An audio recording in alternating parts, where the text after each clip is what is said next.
रविवार को अगर लोटा भरकर शिव को समर्पित करा जाता है तो घर में तेज लक्ष्मी प्राप्त होती है। शिव पंचायत के दो देव ऐसे हैं जिनको रोज जल चढ़ाया जाता है, एक सूर्य नारायण और दूसरे मेरे देवाधिदेव महादेव। दोनों पर जल रोज चढ़ता है प्रतिदिन। शिव पंचायत में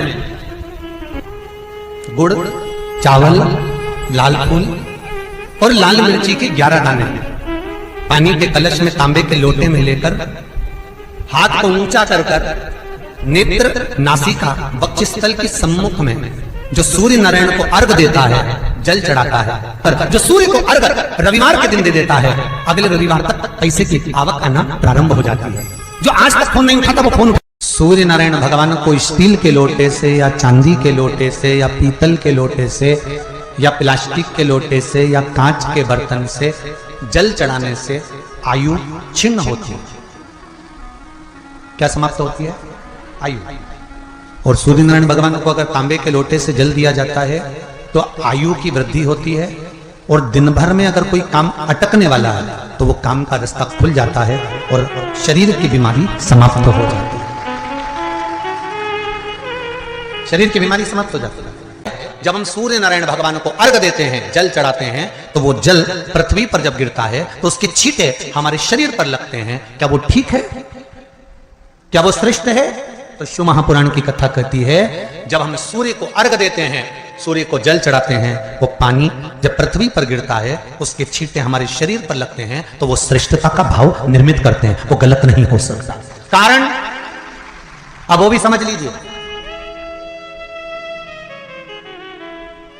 अब सूर्य नारायण भगवान को आप जल चढ़ा रहे हो तो छींटे नहीं लगे, उसके लिए क्या स्टूल पे चढ़ के चढ़ाओगे कि कुर्सी पे चढ़ के चढ़ाओगे? अरे बोलो तो सही। अब कई लोगों के दिमाग में यह बात भरा गई कि हम भगवान को जल चढ़ाते हैं, वो हमारे शरीर में छींटे लगते हैं, जमीन पे से पानी गिरता है, वो हमारे शरीर को छींटे लगते हैं, भगवान को अच्छा नहीं लगता होगा। कौन ने कहा? पहले तो उसको पकड़ के ला।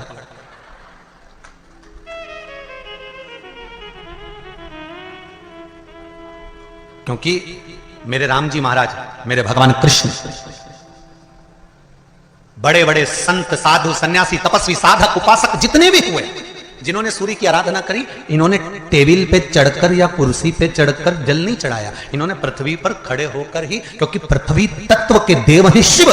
जब हम मृत्यु लोक पर खड़े होकर, पृथ्वी पर खड़े होकर भगवान शंकर का भाग पृथ्वी तत्व को धारण कर कर जल को हाथ में लेकर जब समर्पित करते हैं और जो जल नीचे गिरता है वो शरीर पर अगर लगता है तो हमको उसका आशीर्वाद ही प्राप्त होता है, दोष नहीं लगता। पर लोगों ने इसको विपरीत कर दिया। कि कौन ने विपरीत करा? कई लोगों ने इसको विपरीत कर दिया। कौन ने विपरीत करा? तो जो दूसरे धर्म के लोग होते हैं, जिनको हिंदू धर्म से नफरत होती है और जो हिंदू धर्म की पूजन, सेवा, अर्चना को समाप्त करना चाहते हैं, वो धीरे धीरे धीरे धीरे कहने लगे कि सूर्य को जल चढ़ाओगे तो शरीर में लगेगा, शरीर में लगेगा तो दोष लगेगा। इसको कह कहकर घर घर में सूर्य को जल चढ़ाना लोगों ने बंद कर दिया कि आप जल चढ़ाएंगे तो दोष लगेगा, शरीर पे छींटा लगेगा, शरीर को ऐसा लगेगा। ये दोष नहीं है। कितनी सुंदर बात है महाराज। सूर्य नारायण भगवान को जब जल चढ़ाया जाता है, हाथ सिर से 8 इंच की दूरी पर होना चाहिए। जम के बोलिए, सिर से कितना ऊंचा होना चाहिए? 8 इंच ऊपर अपना हाथ होना चाहिए मस्तक से सूर्य को जल चढ़ाते समय। और ना चांदी का, ना स्टील का, ना लोहे का, ना प्लास्टिक का, ना कांच का, ना सोने का कोई बर्तन, ना कांसे का, ना एल्युमिनियम का, ना पीतल का, केवल एक पात्र होना चाहिए, वो है तांबे का। काय का पात्र होना चाहिए? तांबे का पात्र।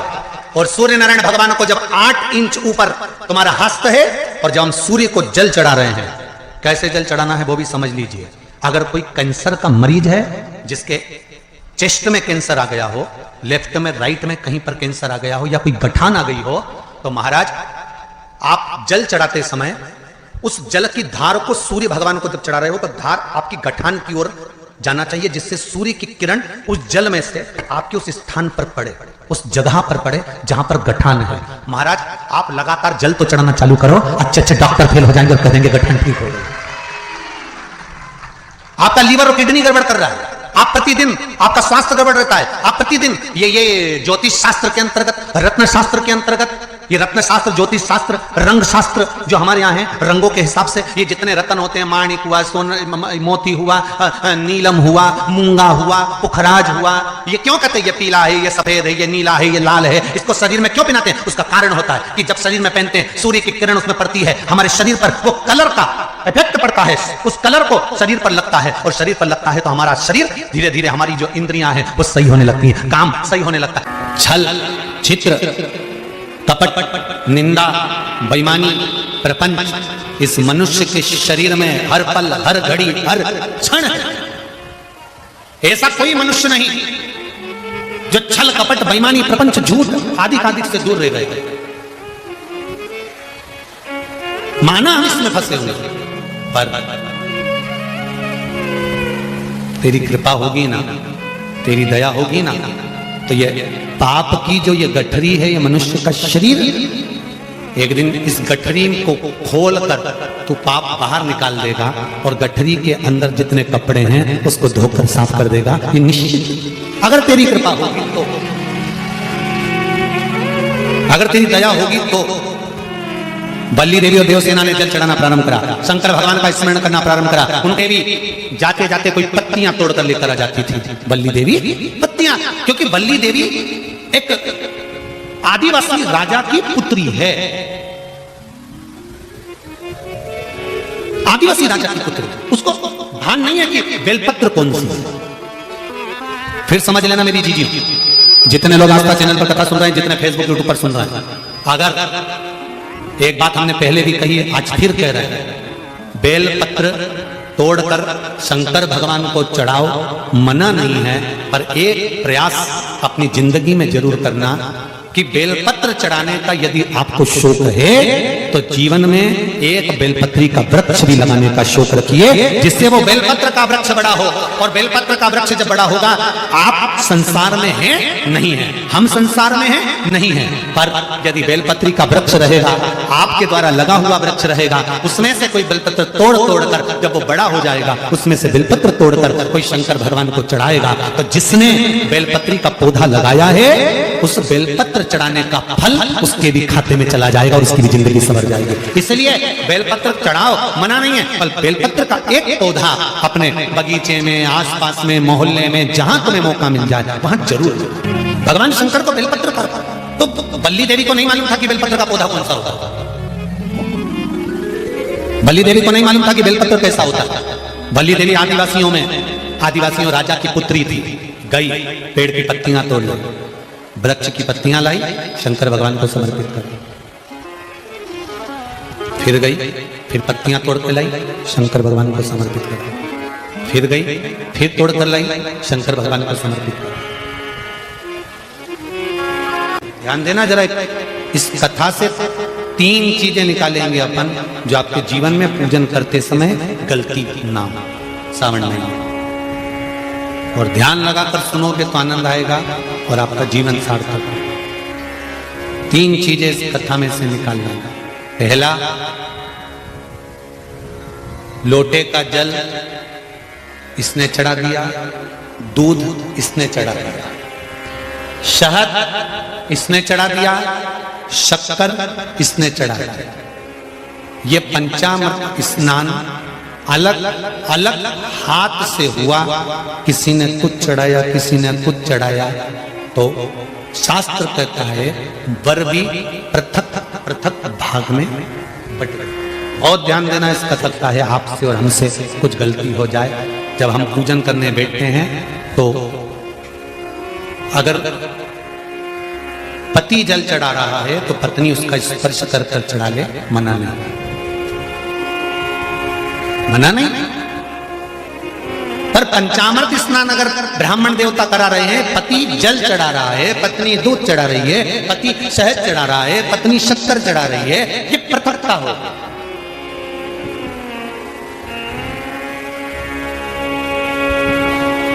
या तो दोनों को जल चढ़ाना, दोनों को दूध चढ़ाना, दोनों को शक्कर चढ़ाना है, दोनों को। कितनी सुंदर बात है पशुपति व्रत की कि प्रसाद जो शंकर भगवान के मंदिर में एक हिस्सा लेकर आते हो, उस हिस्से को भी पृथक नहीं करा जाता। उस हिस्से को भी जिसने पशुपति व्रत करा है, एक हिस्से का प्रसाद उसी को खाना है, यहां तक है कि दूसरे को नहीं देना। शंकर भगवान के मंदिर में, शिव जी के मंदिर में नारियल तक नहीं फोड़ा जाता। क्यों? वो पृथक हो जाएगा। खंडित बेलपत्र समर्पित नहीं करी जाती, वो पृथक हो जाएगी। शंकर भगवान को धतूरा चढ़ाया जाता है, पूर्ण चढ़ाया जाता है। चावल का दाना चढ़ाया जाता है, पूर्ण चढ़ाया जाता है। एक बेलपत्र चढ़ाई जाती है, वो पूर्ण चढ़ाई जाती है। पृथकता ना रखें।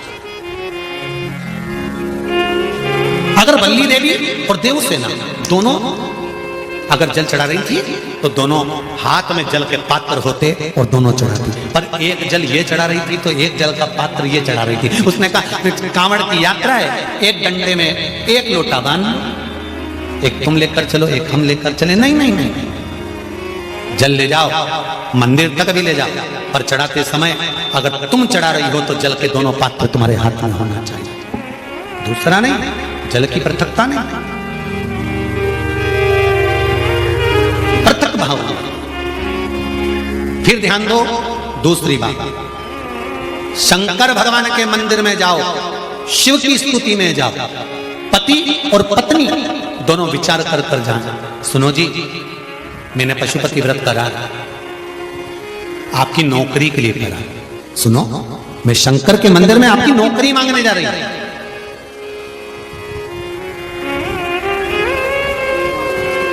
मैं नौकरी मांगने जा रही। अब शिव मंदिर में आप गए, व्रत करा था, पति को भी साथ ले गए, दोनों ने प्रणाम करा, शंकर भगवान प्रसन्न हो गए। सबसे पहले शंकर भगवान ने पति से कहा, तू मांग ले, पहले तुझे क्या चाहिए, क्योंकि तेरी पत्नी का व्रत है, उसको बाद में दूंगा। उसने व्रत करा, थोड़ी तप साधना और कर लेंगे, तू मांग ले। पति ने कहा, मुझे वर दे दो, मेरी एक मकान और एक प्लाट उलझा पड़ा है, वो सुलझ जाए। शंकर भगवान ने पत्नी से कहा, अब तू मांग ले। पत्नी कहने लगी, मैंने इनकी नौकरी के लिए मांगा था। शंकर भगवान ने कहा, तूने नौकरी के लिए मांगा था, पर तेरा पशुपति व्रत जब तूने प्रारंभ करा था, तेरे मन में भाव आया था कि नौकरी मिले और मैं और मेरे पति दोनों शंकर की धोख लगाने के लिए जाएं, और भगवान के सामने जब हम झोली पसार के मांगे तो एक जैसा हमारी कामना पूर्ण कर देना। अब तेरे पति ने प्लाट का भाव मांग लिया और तू नौकरी मांग रही है, दोनों में पृथकता। फिर निवेदन करेंगे, शंकर के मंदिर में जाकर पति को बता देना कि मैं शंकर के मंदिर जा रही हूं और मेरी आराधना का कारण ये है, और उस आराधना के कारण ही मैं आपकी नौकरी के लिए, आपके व्यापार के लिए, आपके व्यवसाय के लिए, आपके लिए मैंने ये करा, और इसीलिए मैं पशुपति व्रत कर रही हूं, और मुझे पूरा विश्वास है शंकर भगवान मेरी मनोकामना पूर्ण करेंगे। तो दोनों जाएं और दोनों प्रणाम करें, तो दोनों के प्रणाम करते समय वर भी एक हो कि भगवान नौकरी लगा देना, प्रभु सुन लेना मेरे दाता, तेरी कृपा चाहिए। पृथकता का भाव। हाँ, पति अलग पशुपति व्रत कर रहा है, पत्नी अलग पशुपति व्रत कर रही है। ये संकट सोमवार में भी होता है। जोड़े से जब संकट सोमवार किया जाता है ना, तो पति पत्नी को निर्णय ले लेना चाहिए कि हम किस चीज के लिए संकट सोमवार कर रहे हैं। पहले निर्णय लिया जाए, तब पति पत्नी दोनों संकट सोमवार का व्रत करें। अब व्रत कर लिया दोनों पति पत्नी ने संकट सोमवार का, जोड़े से पूजन कर रहे, जोड़े से अभिषेक कर रहे, और उद्यापन भी बोलो जम के जोड़े से कर रहे। और वर क्या मांगा? पति ने सोचा था दुकान का, पत्नी ने सोचा था पार्लर का। निर्णय अलग था। अंत समय प्रभु आना पड़ेगा, वचन दिया तो निभाना पड़ेगा। आए नाए प्रभु कुटुंब कबीरा, अंत समय प्रभु आना पड़ेगा। अर्घ देने गुरु जी पंचदेव पंचायत में सूर्य नारायण भगवान शंकर की पंचायत में हैं। सूर्य नारायण को हम फ्लैट में रहते हैं, हम फ्लैट के अंदर रहते हैं, तो हम फ्लैट में रहते हैं, हमारे यहाँ अगर छज्जा नहीं है, हमारे यहाँ जगह नहीं है, तो हम सूर्य को अर्घ कैसे दें? तो महाराज खिड़की तो होगी, अगर घर में प्लेट में पानी ढुलेगा और आप लोग नहीं समेट सकते तो एक बाल्टी रख लो, एक पात्र रख लो, पर सूर्य नारायण भगवान को अर्घ देकर रोशनी शरीर पर पड़ना चाहिए। जिंदगी में कभी कोई बड़ी बीमारी नहीं आ सकती। कितने लोग देते हैं सूर्य को अर्घ? आज भी शास्त्र कहता है जिसका राहु गड़बड़ चलता है, जिसका केतु गड़बड़ चल रहा हो, पत्रिका में राहु केतु अगर तुम्हारे को दोष दे रहे हो, तकलीफ दे रहे हो, कुछ नहीं, एक सफेद फूल लेकर 21 बार आपके ऊपर से उतार कर राहु का स्मरण कर कर शंकर के चरणों में जहां से पानी नीचे गिरता है, शिव जी को जल चढ़ाते हैं, जला